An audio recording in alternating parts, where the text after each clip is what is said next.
तकरीबन 25-30 लौंग ले लें, उनको तवे के ऊपर ना रोस्ट कर लें हल्का सा, बिल्कुल लो फ्लेम पे करेंगे ना उनका साइज बढ़ता रहेगा और हर लौंग के ऊपर उसका फूल लगा हो। ठीक है।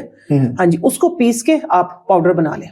ठीक है। और उसको इतना शहद डालें कि वो एक थोड़ा सा रनी फॉर्म में एक माजून बन जाए। ये जो आप बता रहे हैं ना कि एकदम से खांसी, नजला, जुकाम और खास तौर पे हर वक्त खांसी आती रहती है। सामने बैठे हुए पेशेंट, आप इनसे पूछ सकते हैं। इनको पिछले दिनों थोड़ी सी ठंड लगी थी, मैंने यही बना के दिया घर में, अल्हम्दुलिल्लाह सिर्फ 2 खुराकें लेनी पड़ी, बाकी यूं की यूं रखी है।